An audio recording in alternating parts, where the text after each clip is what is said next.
Mungu anakataa, anasema mimi si Mungu wa wafu, mimi ni Mungu wa walio hai. Bwana asifiwe sana. Wewe ndio uko hai na wewe ndio unayemwamini Mungu kama Joshua alivyomwamini Mungu. Kwa hiyo wewe ndio Mungu amekupa mahala zinapokanyaga nyayo za miguu yako. Kwa hiyo ukiamua kumwachia shetani, ni wewe. Mungu tayari ameshakupa. Haleluya kanisa. Lakini tuliangalia Mwanzo 37, tukaona habari za Yusufu na familia yake. Tukaangalia Matendo ya Mitume 6:8 mpaka 13. Tukaona habari za Stefano, namna Mungu alivyokuwa amempa neema na waovu wakamhusudu. Tukaangalia Mwanzo sura ya 4:1 mpaka 8. Tukaangalia Ayubu 1:1 mpaka 12. Pale tunaona shetani alivyomhusudu Ayubu kwa sababu ya neema ambazo Mungu alimpa na baraka ambazo Mungu alimpa. Tukaona Luka 22 mstari wa 3 mpaka wa 5. Tukaona Luka 20:9 mpaka 16. Tumeona Isaya 45:1 mpaka 3. Tumeona Isaya 49:8 mpaka 10. Tumeona Yeremia 29:5 mpaka 6. Tumeona waraka wa 3 wa Yohana 1 sura ya 1 mstari wa 1 mpaka wa 3. Tukaona Ayubu 20. Tulishia hapo. Bwana asifiwe sana. Bwana Yesu asifiwe. Kwa leo tunaendelea pale tulipoishia, tunaendelea. Somo ni vita vya kumiliki milango yako ya baraka. Milango yako ya baraka. Kila aliyezaliwa na mwanamke amekuja kutimiza mpango wa Mungu. Kila aliyezaliwa liko kusudi la Mungu ndani yake. Madamu umezaliwa, maana yake kuna kusudi Mungu anataka ulitimize hapa duniani. Kwa hiyo hakuja duniani kwa bahati mbaya. Hakuna aliyezaliwa kwa bahati mbaya. Ila tunaona kwamba tumekuja kwa bahati mbaya kwa sababu ile milango yako ya baraka adui ameimiliki. Kwa hiyo ni wewe kupigana na kuhakikisha shetani hamiliki milango yako ya baraka. Vita hii ni ya Bwana akikutumia wewe. Amina. Kama shetani anavyowatumia maajenti wake. Baba, asante kwa ajili ya asubuhi ya leo. Tunajiweka wakfu kwako, roho, nafsi na miili yetu. Tunaikabidhi ibada hii ya Sunday School mikononi mwako. Roho Mtakatifu, tamalaki, sema na kila mmoja. Tupe neema ya kusikia, neema ya kuelewa na kile unachotufundisha. Uweza na ukuu wako Mungu usimame nasi. Nguvu zako zisimame nasi. Mamlaka yako isimame nasi. Tawala kwa kanisa hili. Tawala katika anga la uweza wako na nguvu zako na mamlaka yako. Tunanyenyekea na kushuka chini yako. Bwana Yesu, ukainuliwe na utukuzwe mahali hapa. Ukazungumze kile ambacho Mungu umetaka kusema nasi asubuhi ya leo. Kwa utukufu wa jina la Yesu tunaomba na tunakushukuru. Amen.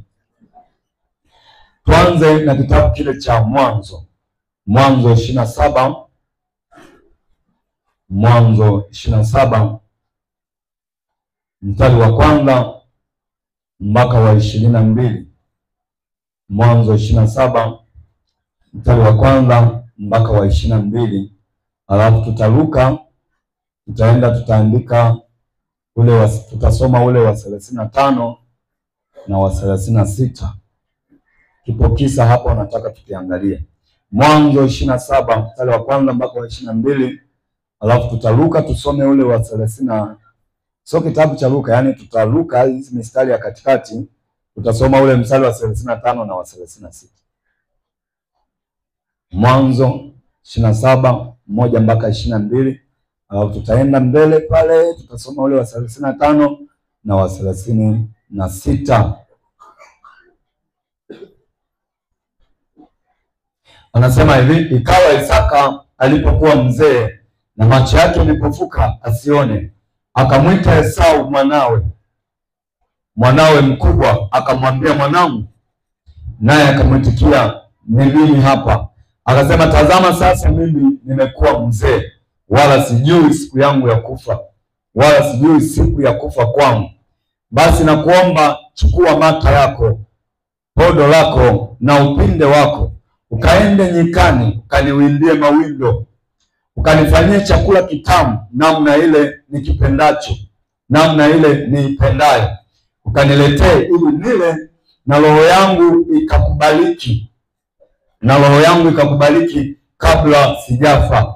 Na Rebeka akasikia Isaka anaposema na Esau mwanao. Basi Esau akaenda nyikani awinde mawindo ayalete. Rebeka akamwambia Yakobo mwanao, akasema, angalia, nimemsikia baba yako akisema na Esau ndugu yako akinena, niletee mawindo ukanifanyie chakula kitamu, ili nile na kukubariki mbele za Bwana kabla ya kufa kwangu.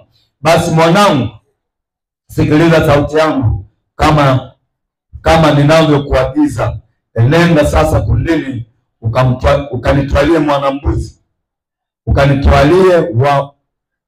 ukanitwalie wanambuzi wawili walio wema, nami nitamfanyia chakula kitamu kwa baba yako namna ile apendayo, kisha utampelekea baba yako apate kula, ili akubariki kabla ya kufa kwake.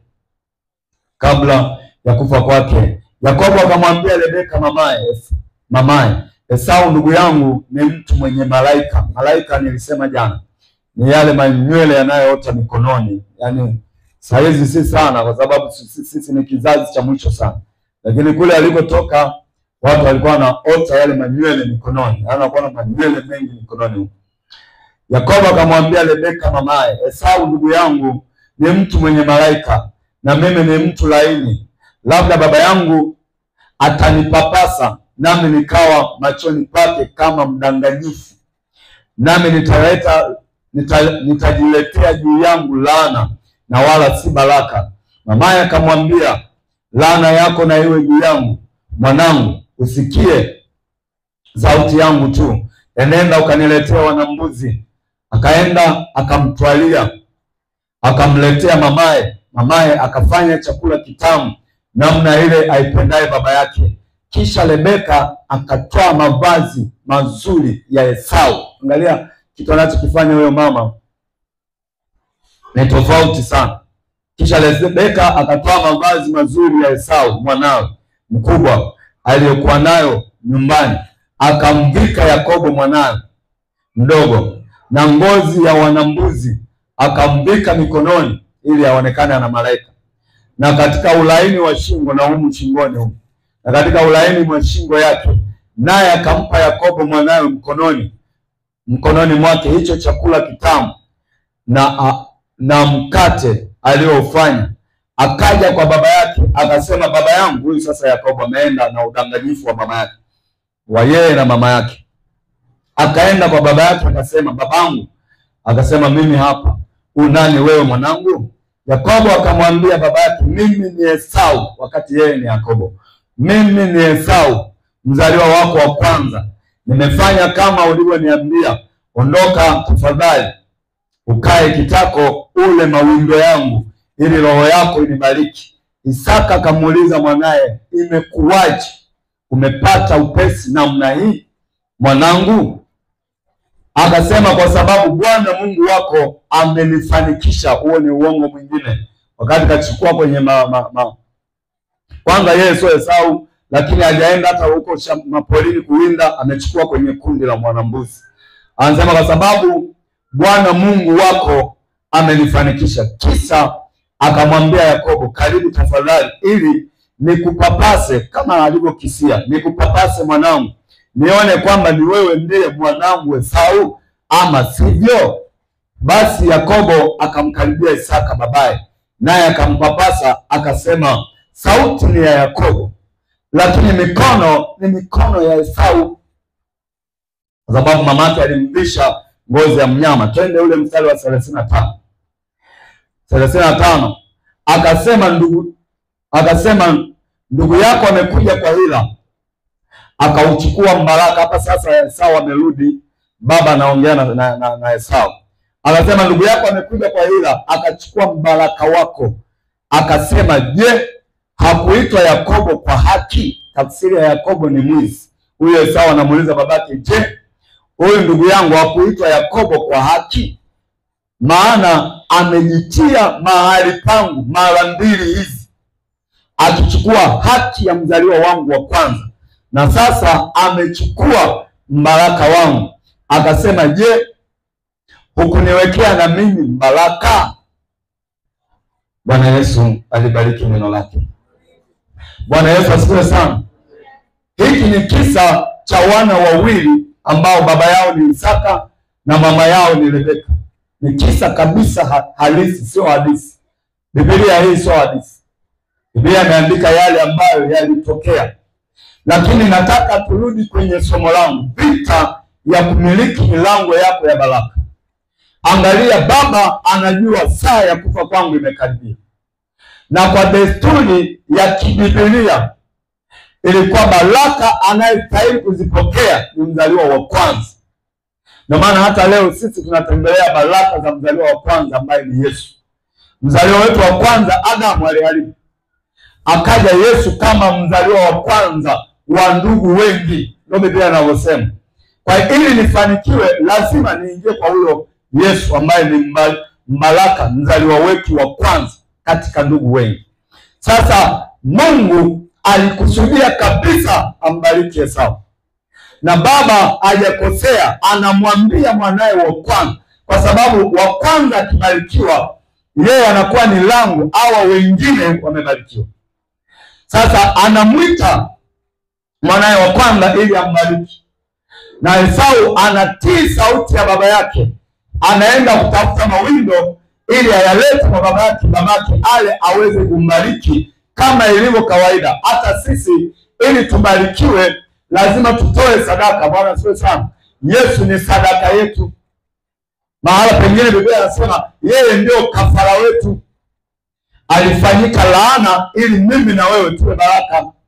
Alifanyika masikini kwa umasikini wake sisi tuweze kuwa matajiri. Yeye alitolewa sadaka. Kwa hiyo kanuni ni ile, Biblia haijapotea wala haijaandika wala haitakosea. Kanuni ni ile ile. Na Mungu anasimama na sadaka. Ndio maana Isaka anamwambia Esau, kanitafutie mawindo ili nile roho yangu iweze kukubariki. Esau anaenda, mama anamwambia mwanae mdogo kwamba nimesikia baba yako akiongea na ndugu yako kwamba aende akamletea mawindo ili ale aweze kumbariki. Sasa mwanangu, sikia sauti yangu. Anamwambia, wewe nenda kwenye zizi kaniletee wanambuzi wawili, nami nitamfanyia baba yako chakula kitamu kile kipendacho ili ale akubariki wewe. Yakobo anazungumza na mama yake, pengine baba atanipapasa.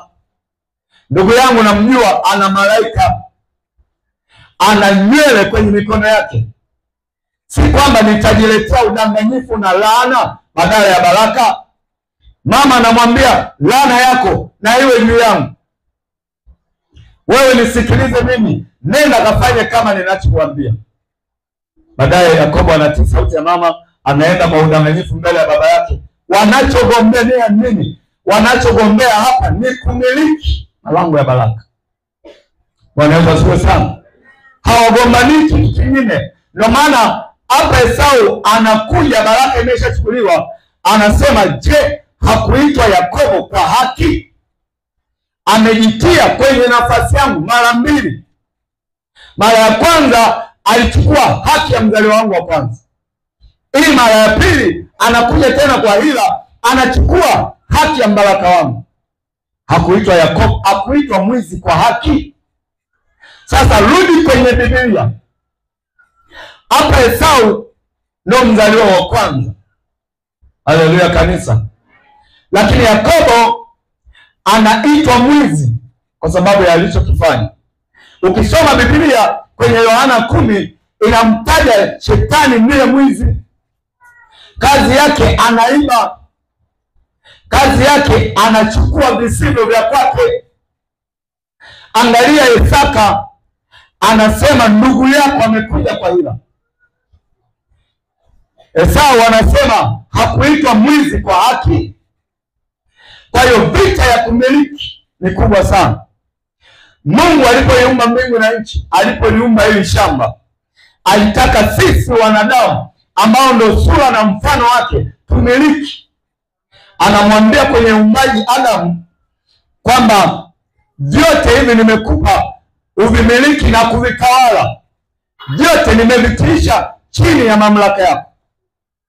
Lakini shetani anajitokeza kwenye bustani ya Eden, anachukua haki ya umiliki ambayo Adamu alipewa na Mungu kwa hila. Kile ambacho Mungu alimmilikisha Adamu, shetani akakichukua kwa hila. Huo mchezo unaendelea mpaka leo. Mungu alitaka wewe mwanadamu umiliki, wewe ndio utawale. Ndicho alichomwambia Adamu, vyote hivi nimekupa uvitawale. Anamwambia Adamu na mke wake, mkaijaze dunia na kuitawala. Lakini kwa nini Adamu leo hatawali? Kwa nini Adamu leo hamiliki kama Mungu alivyokusudia? Inaonekana vitu ni vya shetani, kwamba nikitaka kutawala lazima nimwone shetani, nikitaka kuwa na mali lazima nimwone shetani. Ndio maana angalia ufahamu wa wengi umejengeka, ukifanikiwa wewe ni mchawi. Lazima watakuuliza umeenda kwa mganga gani? Ukionekana umemiliki, wanajua tu umeenda kwa shetani gani, kwa sababu shetani ameonekana ndo kama mwenye mali. Mbingu na nchi na vyote vivijazavyo ni nani? Ni vya shetani, ni vya Bwana, na mimi ndo mlisi wa mali za Bwana. Anayetakiwa kulisi mali za Mungu ni mimi, ambaye nimeumbwa kwa sura na mfano wake. Mungu hakuumba vitu vyote hivi akavitisha chini ya shetani. Hapana, aliviweka chini ya Adamu wa kwanza. Kwa nini mwanadamu amepata shida kumiliki leo? Kwa nini mwanadamu anamiliki kwa shida sana? Ni vita. Shetani alijiinua, akapenyeza, akafika mahali ambapo Mungu alimweka Adamu na mke wake Eva, na akaenda pale si kwa nia njema, alienda kwa nia ovu.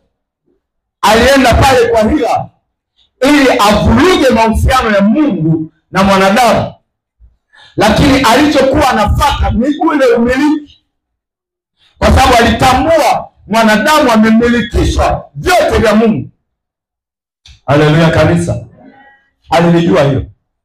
Kwa hiyo nitawezaje kumnyang'anya? Nitawezaje kuvichukua? Akaenda kwa hila. Kwa hiyo mpaka leo inaonekana miliki ya dunia hii ni kama ya shetani, lakini ukweli maandiko yanasema anayestahili kumiliki ni wewe mwanadamu. Wewe ndio mzaliwa wa kwanza wa viumbe vyote.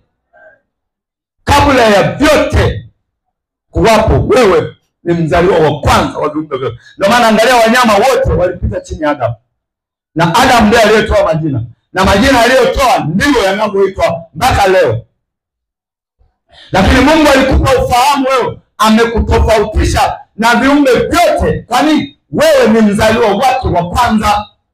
Katika viumbe vyote wewe uko tofauti nao. Wewe hakukuumba kwa mfano wa mnyama yoyote, amekuumba kwa sura na mfano wake. Amekupa utashi, amekupa ufahamu. Ndiye aliyetaka umiliki vyote alivyo navyo.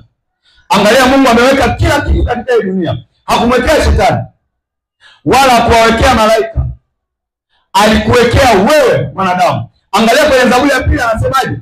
Wewe ndiye mwanangu, mimi leo nimekuzaa.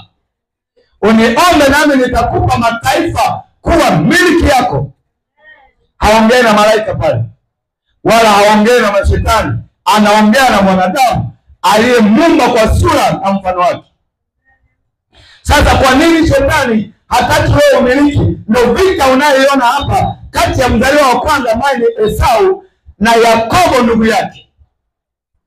Anayestahili kubarikiwa pale ni Esau, lakini mama anachukua nafasi ya udanganyifu. Anayedanganya, anayeitwa mdanganyifu kibiblia sio Rebeka. Kibiblia mongo ni shetani. Biblia inasema yeye alikuwa mongo, yeye ni mongo tokeapo huko zamani, muuaji toka zamani, lakini anaitwa baba wa uongo. Kwa hiyo uongo unaoona hapa Rebeka na mwanae Yakobo wanaotengeneza si wao, ni shetani anawatumia. Haleluya kanisa. Kwa nini vita ya kumiliki? Wanacholenga hapa ni nini? Kumiliki baraka za mzaliwa wa kwanza. kumiliki milango ambayo Esau alitakiwa ichukue. Haleluya kanisa. Kwa nini Rebeka aongee uongo? Wewe rudi kwenye maandiko. Biblia inasemaje kuhusu uongo? Shetani ndio baba wa uongo. Asemapo anasema kile kilicho cha kwake, kwa sababu hakuna, Biblia inasema hakuna kweli ndani yake. Kwa nini Rebeka aongee uongo? Si yeye, roho ya kishetani ambayo ukipanda pale juu unaona ilimtumia Kaini kumuua Habili. Vita ya Kaini na Habili ni ya kumiliki milango ya baraka. Kaini ametoa sadaka kama mzaliwa wa kwanza. Habili ametoa sadaka. Sadaka ya Habili ikakubalika. Kaini akajua kibali alichokipata Habili kwa Mungu atanizidi. Akamchukua, akaenda naye wandani, akamua. Wanagombania nini? Kumiliki milango ya baraka. Roho iliyoingia ndani ya Kaini haikuwa roho ya Mungu. Kwa sababu Biblia anasema shetani ndio muuaji tangu mwanzo. Aliyefanya Kaini achukue hatua ya kumua Habili ni shetani ndani ya Kaini. Anayefanya Rebeka na Yakobo watengeneze story ya uongo na kwenda kwa baba yake kwa uongo kuchukua baraka kwa ila, ilikuwa ni kazi ya shetani ndani ya Rebeka. Ndio maana angalia, kama ilikuwa ni mpango wa Mungu Yakobo abarikiwe, mbona zilikataa kuingia? Angalia, Yakobo amehangaika sana. Hata aliporudi akiwa njiani wanakutana na malaika, wakafanya pambano usiku kucha. Bwana asifiwe sana. Mpaka kumepambazuka, malaika anamwambia Yakobo, niachie niende. Yakobo anasema sikuachi mpaka unibariki. Kama alibarikiwa na Isaka siku ile, kwa nini anang'ang'ana anatafuta baraka tena hapa? Na malaika anamwambia, jina lako nani? Nitajie jina ndio nitajua kwa nini baraka ziingii.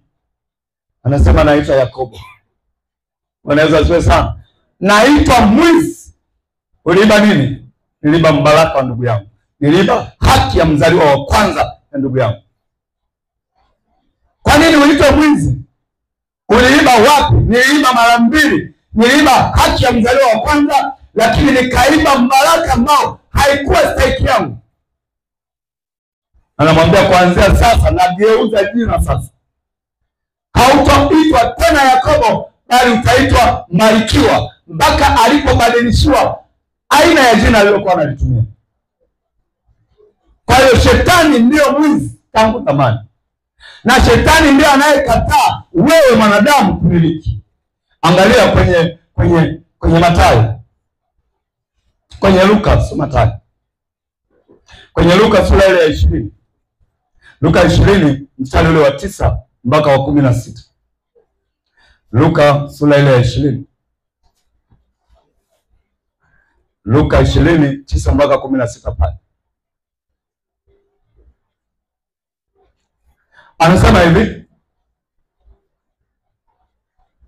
Anasema akaanza kuambia watu kwa mfano, huyu ni Yesu. Akaanza kuambia watu mfano huu. Mtu mmoja alipanda shamba la mizabibu. Akapandisha wakulima, akaenda akakaa katika nchi nyingine muda mrefu. Wakati wa mavuno alituma mtuma wake wale wakulima ili wampe baadhi ya matunda ya mizabibu. Wakulima wale wakulima wakampiga, wakamfukuza mikono mitupu. Akatuma mtumwa mwingine, wakampiga huyo naye, wakamwaibisha, wakamfukuza mikono mitupu. Akatuma na watatu, huyo naye wakamtia jeraha, wakamtupa nje. Basi bwana wa shamba ni ulimwengu. Bwana asifiwe sana. Bwana anayetajwa hapa ni Mungu mwenyewe. Basi bwana wa shamba la mizabibu akasema, nitafanyaje? Nimetuma watu watatu, wote wamewaua. Nitafanyaje? Anasema, nitamtuma mwanangu mpendwa wangu, yamkini watamheshimu yeye. Lakini wale wakulima walipomwona, walishauriana wao kwa wao, wakasema, huyu ndiye mlisi. Hebu sema, mimi ndiye mlisi. Sema tena, mimi ndiye mlisi. Angalia hao wakulima wanashauriana wao kwa wao, walipomwona tu wakasema, huyu ndiye mlisi, haya natumue ili ulisi wake uwe wetu. Shetani anajua anayetakiwa kulisi ni mwanadamu. Na shamba linaloongelewa hapa, usiwe na picha ndogo ya kashamba fulani ka eka 2 ka eka 3 ka mizabibu. Shamba ni ulimwengu huu wote. Haleluya kanisa. Shamba ni ulimwengu. Na huyo anayeua wale ambao Mungu anawatuma ni shetani mwenyewe. Walituma manabii wengi, wote waliuawa kwa sababu tu walileta kile cha Mungu. Na waliuawa, wanaonekana wanadamu ndio waliwaua wale manabii, lakini ufahamu na nia na mipango ya kufanikisha kuwaua ni shetani mwenyewe. Tuliona kwenye Luka hiyo Biblia akasema shetani akamuingia Yuda, akaenda kujadiliana na kambi ya watesi wa kanisa.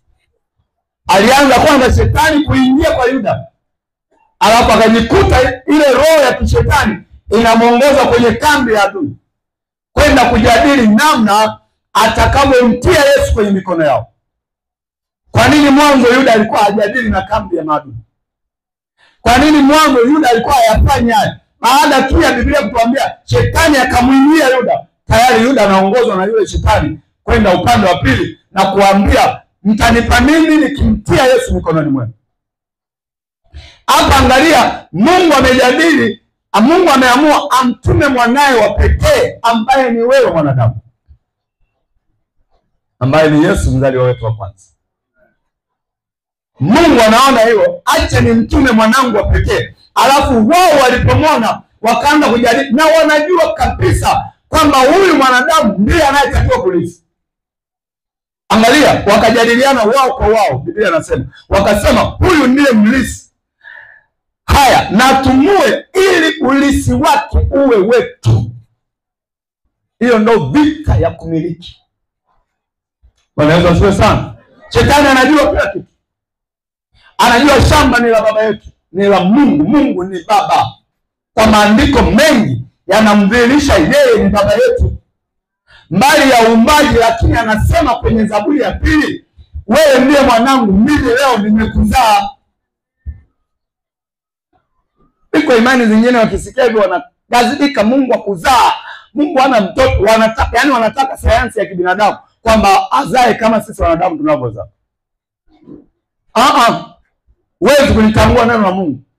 Mungu hana mtoto. Sasa wewe mtoto wa nyani? Kwa sababu andiko linakuambia umeumbwa wewe kwa sura na mfano wake.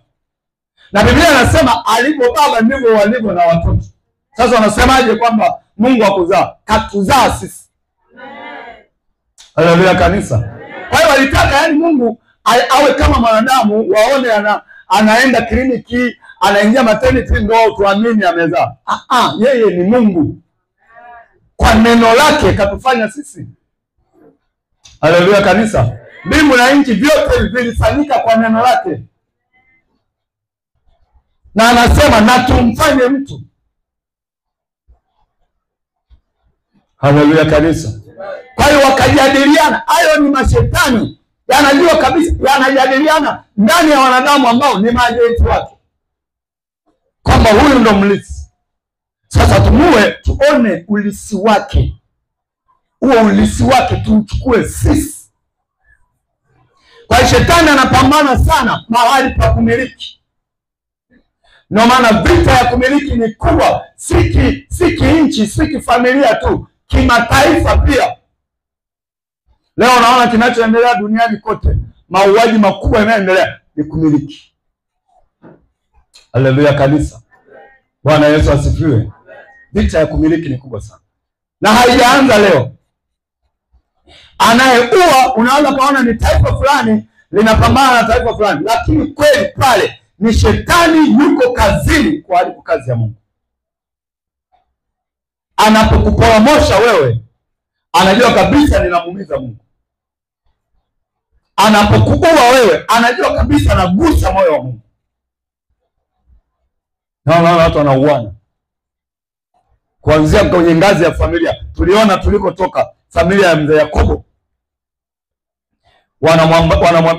Wanamwambia Yusufu yule anakuja, yule tena hawamwiti Yusufu, wanasema yule bwana ndoto yule anakuja. Na wenyewe wanasema vile vile tumue, alafu tuone ndoto zake zitakuwaje. Yaani si wanamua kwamba ana tabia mbaya, hana heshima. Tunamua tuone maono aliyopewa na Mungu yatakuwaje. Hapo hao wanashamba au wakulima wanasemaje? Tumue, alafu sisi ndio tulisi hili shamba.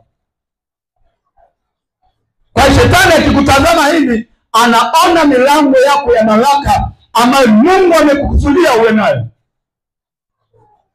Haleluya kanisa. Akikutazama hivi, kwa sababu yeye ni malaika aliyemwasi Mungu, malaika mwovu. Kwa hiyo akikutazama, anakutazama kwa jicho lile la kimalaika.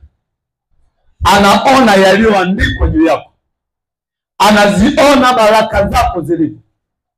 Kwa hiyo anafanya vita kupitia wanadamu, kwa sababu yeye ni roho. Hawezi akaja moja kwa moja hivi akapambana na wewe. Yeye ni roho, ili afanye kazi katika ulimwengu anahitaji umbo. Anaweza siwe sana, anahitaji umbo. Ndio maana anaweza akavaa umbo la gari akasababisha ajali. Anaweza akavaa umbo la mwanadamu akakuletea madhara. Lakini anaweza akakaa kwa ndugu yako, anaweza akakaa kwa mtu unayemwamini, anaweza akakaa kwa mtu wa jirani sana na wewe, akapambana na wewe kuharibu zile baraka. Si lazima wae maumbo, anaweza akatumia watu hao. Ndio maana Yesu akasema adui ya mtu ni wale wa nyumbani mwako, wale wa karibu na wewe. Anavaliwa na roho lichafu, alafu anasimama kinyume na kila unachokifanya. Unaweza siwe sana. Anaweza kumtumia rafiki. Mama mmoja akaniambia, alipomwambia tu rafiki yake kwamba mume wangu ana mpango kuninunulia gari, rafiki akabadilika. Akamwona kabisa uso wake umebadilika.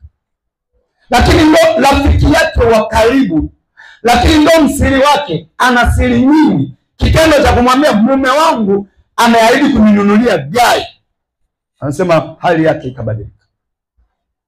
Na baadaye gari inakuja, yule mama akaparalyze. Tunamwombea, mapepo anasema mimi ni fulani, anamtaja yule rafiki. Kwa nini yawe na gari? Kwa nini aendeshe? Yeye kama nani? Mbona mimi rafiki yake si? Mabati tu hayo nafanya shetani achukie. Wanazoea sana. Gari ni maskrepa, mabati. Sio kitu cha thamani hivyo. Thamani yako mwanadamu ni kubwa kuliko takataka zote za dunia. Lakini angalia, rafiki anavunja miguu ya rafiki yake kwa nguvu za giza, kisa tu kwa nini amepata mabati. Kwa sababu yale ni mabati yaliyodesigniwa. Yaani wewe chukua mabati mpelekee fundi anayejua kudesign, ayakunje kunje liwe Land Rover. Sasa umuone mtu kwa mabati, muone mtu wivu kwa mabati kama. Kwa nini shetani hataki kitu kikubwa? Yaani anakuchukia hata hivyo ulivyo. Hata kama huna chochote, vile ulivyo tu, kukuona unavyofanana na Mungu hataki.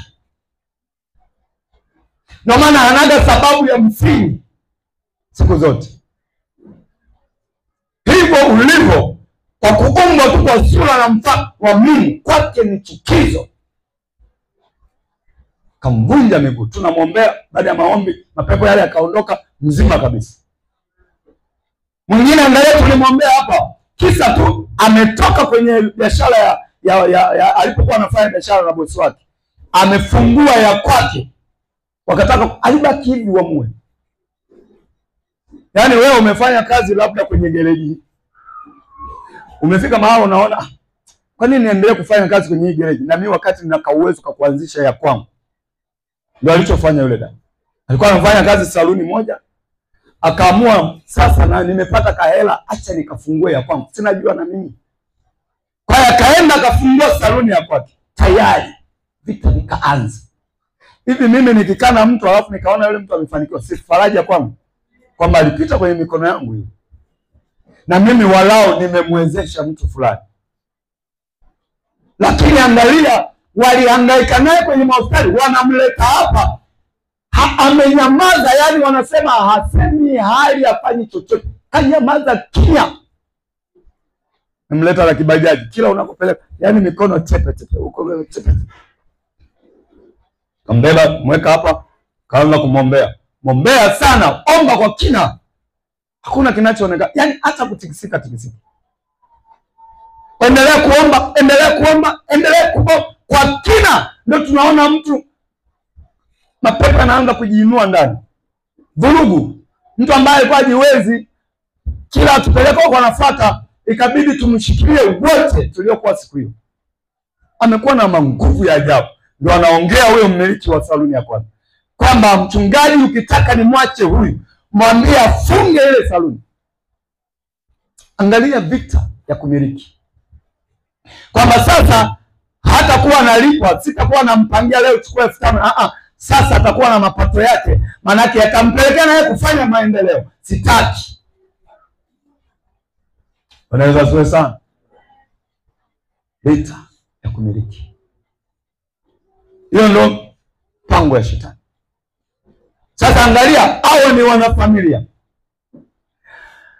Esau na Yakobo ni baba moja mama moja. Baba anakusudia kumbariki Esau, na anayetakiwa kubariki ni baba. Baba ni Mungu. Wanaweza sio sana. Lakini angalia, mama anajua kabisa huyu baba akibariki baraka zitaingia. Anamwelekeza mwanae mdogo kwamba nenda zizini, niletewa na mbuzi wawili, nitatengeneza hivi, njoo na wewe nikuvalishe. Anachukua mavazi ya kaka yake, anamvalisha mdogo mtu na kumwambia nenda, kamwambia wewe ndio Esau umeleta mawindo. Baba mwenyewe anashangaa, imekuwaje mapema hivi umepata mawindo? Alafu kwa bila hofu, shetani alipokuwa haogopi, bila hofu anamwambia eti Mungu wako amenifanikisha. Anamshirikisha Mungu kwenye uongo. Mungu wako amenifanikisha kwa wepesi. Ni kweli? Ndio shetani alivyo. Baba anahoji tena, mbona sauti ya Yakobo? Hebu sogea nikupapasa. Anapapasa, mama alishajua, shetani anajua. Anajua wewe nini kitakutokea baadaye. Anajua wewe umebakia tu angapi ufikie hatima yako. Alishavishwa vazi la mbuzi, ngozi ya mbuzi. Baba anapapasa mikono, anasema mikono ni ya Esau. Hebu sogea shingoni. Shingoni nako alishavisha ngozi. Papaza shingo ni ya Esau. Lakini mbona sauti? Baba mwenyewe anayetakiwa kubariki anatatanishwa na hizo baraka. Basi kwa sababu macho hayaoni kabisa bariki. Esau anakuja, anamwambia baba, mimi Esau. Yakobo alitetemeka. Anasema ndugu yako amekuja kwa hila. Na shetani ndivyo alivyo, ana hila. Hapendi kuona mazuri yanatokea kwako. Hata tu wale wanandoa labda. Yaani kile kitendo tu cha mwanamke na mume wake, yaani mume na mke kuishi kwa maelewano, kwa shetani ni chukizo. Ndio maana mkigombana, mkiwa mnatwangana, majirani wanafurahia kweli. Utapata marafiki wengi watakao kufundisha mbinu mbalimbali. Yaani wewe kama una magomvi na mume wako, shetani kwake ni furaha, lakini atakuinulia maswaiba wengi kweli. Watakuja na akili, watakwambia mimi mwanaume anichanganya. Nafikiri mwanaume ananichezea. Wewe unamwona baba fulani anafurukuta kwako. Kumbe wanafurukutana huko ndani, wewe hujui. Kwa hiyo watakuelekeza maelekezo ya kipepo.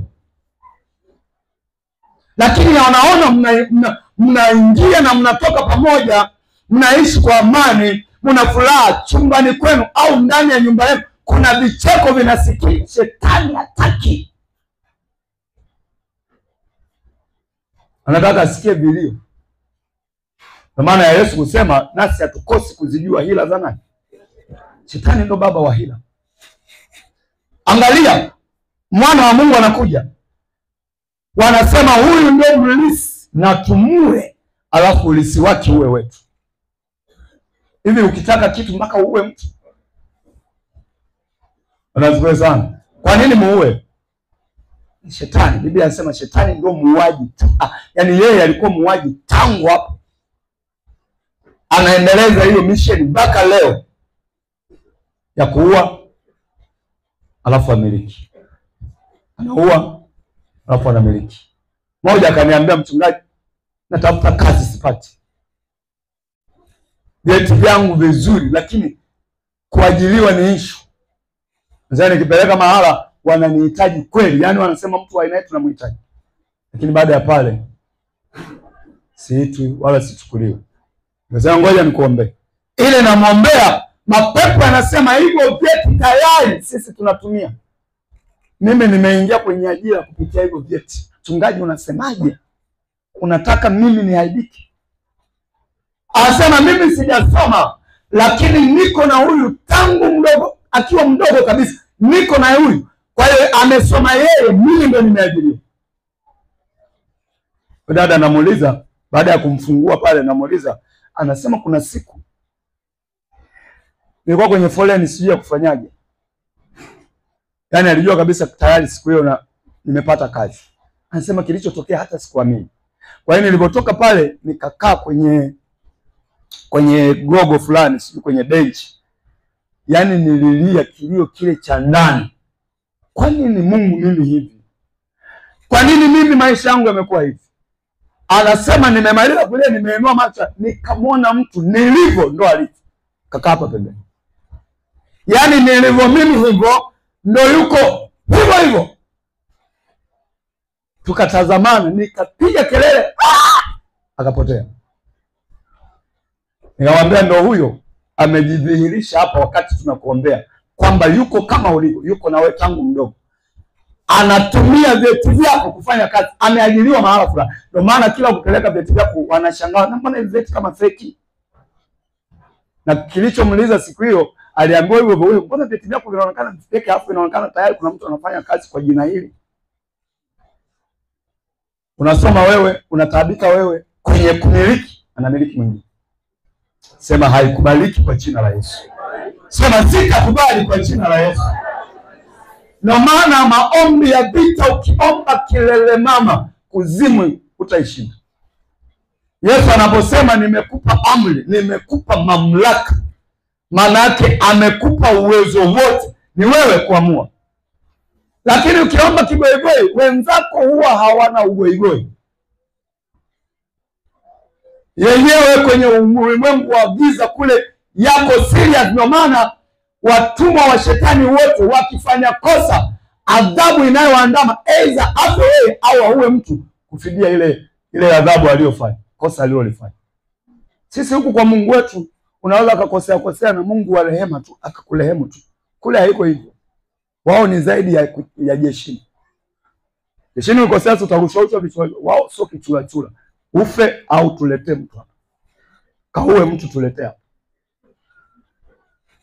Sasa huyo ndo anapambana na wewe, alafu wewe Mungu amekupa uwezo, amekupa mamlaka, unaitumia kwa ugoigoi. Unatakiwa ukiingia kwenye maombi mpaka kuzimu iitike naam, tumepigwa. Nakumbuka siku moja niliomba kwa habari ya jambo fulani lilikuwa linanitatiza. Nilipomaliza yale maombi naenda kulala, hata usingizi wenyewe hujaja sawa sawa. Wale niliokuwa napiga kwenye ulimwengu wa roho wakajitokeza katika ulimwengu wa roho. Wakasema wako mbali, lakini hayo sio maombi. Hayo si maombi. Maombi gani haya? Angalia, hayo si maombi. Tena hivyo na watazama tu kwa hayo si maombi, huko wanasogea. Hayo si maombi. Sema gonga penyewe.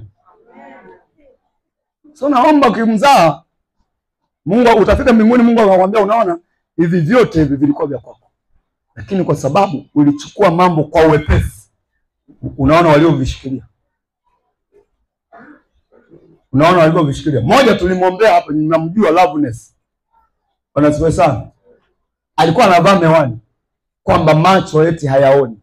Alikuwa anatumia miwani. Loveness, sinamjua. Anatumia miwani, lakini kuna siku moja tukiwa kwenye maombi, Mungu akaniambia mwite. Sasa nimekaa hapa na eti jina limekamatwa, siwezi kutaja jina lake.